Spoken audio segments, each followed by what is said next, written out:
I have tried to film this video a million times. I feel bad because I'm just wearing like a shirt. I mean, I don't feel bad for wearing a shirt. I feel bad because it's not like a fancy YouTube shirt, but all my fancy YouTube shirts are in a suitcase. So here's the boring gray one. Take 6. In Canada, the written application opens August 15th and it closes November 15th. That is 3 months, and you should probably use all 3 of those months. Again, if you're not Canadian, you'll still probably get about 3 months to write your application, and I suggest you use the entire time you get to write your application. Everyone who's applying gets the exact same amount of time, and the people who get in are probably the people that maximize that time and put the most effort into their applications. The first part of the written application is a series of documents you have to submit. So there's like a transcript and some reference letters. I didn't actually have to submit a resume, which was nice because I don't have a resume. For the reference letters, I can give you 2 crucial pieces of advice. Pick who you want to write your letters intelligently, logically, smartly. I don't know why I got in. I'm not qualified to be giving this advice. Pick who you want to write your reference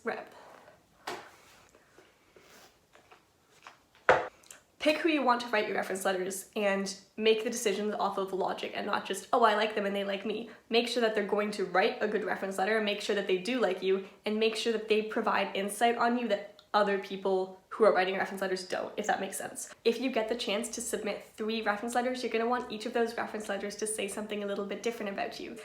Hassle your people, make sure they're writing them. I know that sounds really rude and I was really shy to do it. Like, I felt so bad even asking for the reference letter in the first place, especially for my principal, because like there was no choice there. I had to ask her, and if she said no, which I don't know why she would, but if she said no, I was screwed. But yeah, people are generally really good at writing reference letters, but they do want some guidance. So make sure that you talk to your people constantly. You tell them what kind of students UWC is looking for. You tell them what you think that they should talk about. My people personally got me to send them a list of all the things I did, and then they just kind of stuck that into the reference letter in convenient places. But make sure that you get it on time. So if the application's due November 15th, say that you need it November 5th. I think that's all the advice I have about reference letters, but just don't be too shy asking for them.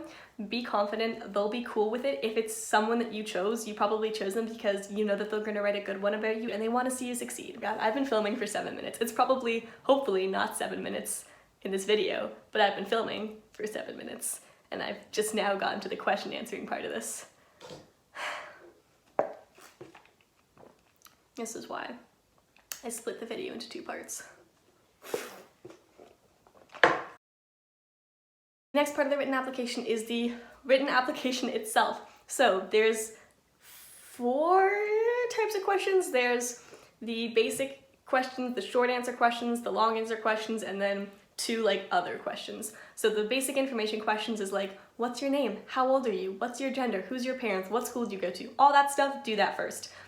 Like, I know you want to get into like the really cool answers that ask you about like your dreams and stuff, but do that part first, because you're gonna forget to do it if you don't do it first, because what's gonna happen is you're gonna start filling it out, you're gonna get to a point that you don't know, you're gonna say, I'll do it later, you're gonna skip or you're gonna do the rest. That part of the section is gonna be marked done, and then you're gonna submit your application, and that little tiny section's not gonna be done.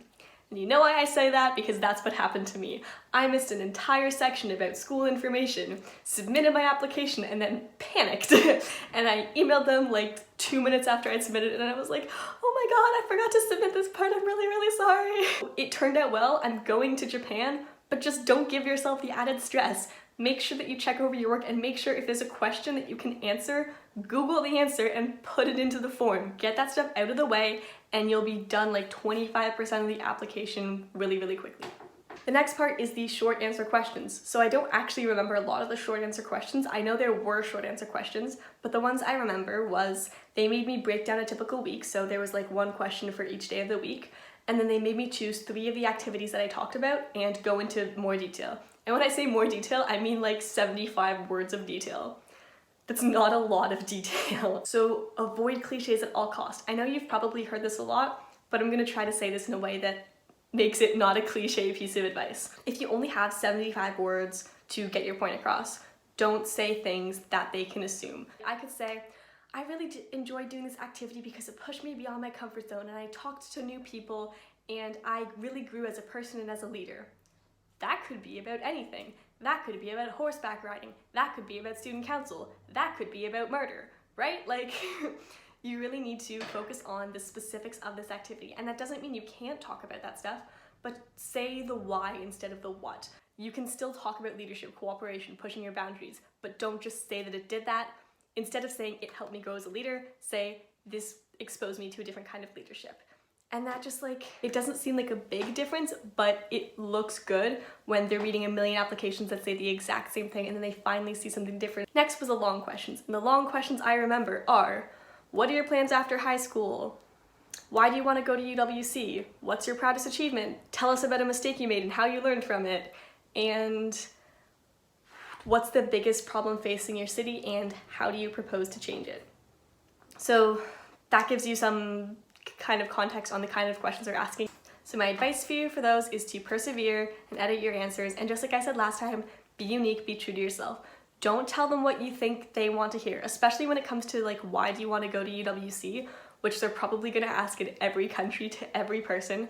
Don't say, I want to go to UWC because it's an amazing opportunity for me to meet people from all around the world. Don't say why UWC is good. They know why UWC is good. They spend most of their lives telling people why UWC is good. They don't care. They want to know why you want to go to UWC. They want to know that you've been traveling for most of your life and you want to connect the places you've gone to with people that you meet. They want to know that you are really passionate about climate change and you think that the only way to climate change is happening. The only way to mitigate the effects of climate change is to connect with people from all around the world, and UWC will help you do that. They want to hear your genuine answer to why you personally want to go to the school, and that applies for all of the questions. Again, don't be cliche and persevere, please. Even though it's hard and it's frustrating, and even for me, I was like, I don't want to do this anymore. Like, stick it through right to the end because it's all going to pay off, I promise you. The last section of the written application is the other section. None of these are actual sections, it's just how I'm breaking it down for the video. When you actually look at the written application, these things are all like clumped together in no specific order. So the other category has 2 questions in it. So the first one was, is there anything else you think we should know? This is the question where you get to tell them literally anything. This is the question where you have free reign to just talk about yourself. Take that opportunity if they give you something like that. So my recommendation is if there is a question like that, an optional question that's kind of open-ended, wait until the application's completely done, look back on it and think, what is something I want them to know about me? The second other was express yourself. You could upload a video, a poem, like a physical art, like not like actually send it, like, you know what I mean, like drawing or charcoal or sculptures. I wanted to do a video. As you can tell, I make videos. Ew. But the deadline got closer and closer and closer, and I thought I had it under control, but I didn't. So I ended up not doing a video. I just kind of like recorded a poem that I had written and submitted it, and it was really bad, and it was probably the weakest part of my application. So the lesson to take from that is if there is something that you're really, really passionate about and you think you can do well, start it early. Don't just be like, oh yeah, I know I can do that, I'll leave it till the end. Plan everything. The application isn't something where you do one question at a time. The application is something where you look at all of it and then you kind of rank it. What's going to take the longest? How am I going to do this? You start to brainstorm each question, you plan it out. If there's something you have to create, you actually allot time to create it. The written application is a big deal. 3 months sounds like a long time, but when you think about it, that's when you're starting school. That's when all your extracurriculars are like coming up again. It's not actually that much time. So you really have to plan it out. You really have to make sure that you're putting as much effort as you can into it. So that's all I have about the written application. If you want to check out my interview video, I highly suggest you do. It is the next part of the application process. Peace out. I don't have a closer yet. If you have an idea for how I should end my videos, comment down below. I'm sorry, I'm addicted to hitting the whoa. Hi, my name is Lydia. I drink tea and I hit the whoa.